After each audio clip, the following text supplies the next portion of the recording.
नमस्कार मित्रांनो, तुमच्या लाडक्या भावाच्या त्रिशूर साठीच ब्लॉगमध्ये स्वागत आहे. तर मित्रांनो, तर आज आपण आलो तिकडं बाजरी काढली, ती जरा सुकली तर हिरवेपणा राहावा त्यासाठी आपण आता लवकरात लवकर बांधून घेणार आहोत. तर त्यासाठी आपण आणलं इकडं इळापट्टी तोडण्यासाठी. आणि हे बाजरीच्यानं काही बांधता येत नाही, त्याच्यामुळं आपण आणली ही बघा ही पट्टी बंडल. तर ही पण फाडून बांधायला तुटायला गाठीच्या जागेवर. तर डायरेक्ट ना फाडता म्हणजे एका तुकड्याचे दोन तुकडे करीत होतो, त्याच्यामुळं तुटायला लागलं होतं. तर ती एका तुकडे दोन तुकडे करून आता आपण बंद केलेलं मित्रांनो, आणि आता डायरेक्ट बांधतोय. तर मित्रांनो आता जमायला लागले, आता तुटत नाही. तर बघू शकता अशा पद्धतीनं आम्ही बंडल आणले आणि इळा घेतला तोडायला.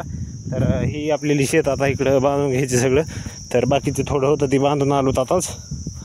तर बघा मित्रांनो, आता हे ह्या कडीपासून त्या कडीपासून तिथवर बांधायचे. तर बघू शकता, तर अशा पद्धतीनं बंडल आणले आपण. तर तुम्हाला पेंडे बांधून पण दाखवतो मी. चला तर मग व्हिडिओ शेवटपर्यंत नक्की बघा मित्रांनो. तर बघा मित्रांनो, इकडं आपण एक पेंडी बांधून टाकली बघा. असं हे पट्टीनं ही अशी घ्यायची आणि अशी गाठ मारायची बघा इकडं. तर अशा पद्धतीनं आपण बांधली पेंडी. तर बघा मित्रांनो, भरपूर ऊन पडलेले, घाम पण गळायला लागला आहे. पण काय करायचं, पाऊस सांगायला लागले, त्याच्यामुळं आपले लवकरात लवकर बांधून वळई लावून घ्यायची मित्रांनो.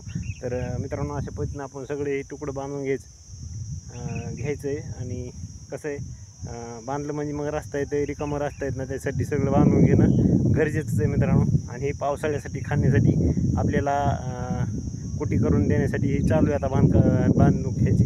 तर बघा मित्रांनो, तर अशा पद्धतीनं तुम्ही पण बांधून ठेवू शकता मित्रांनो पावसाळ्यासाठी खोराक त्यांनी. तर चला तर भेटू उद्याच्या व्हिडिओमध्ये. तोपर्यंत जय जवान जय किसान जय महाराष्ट्र.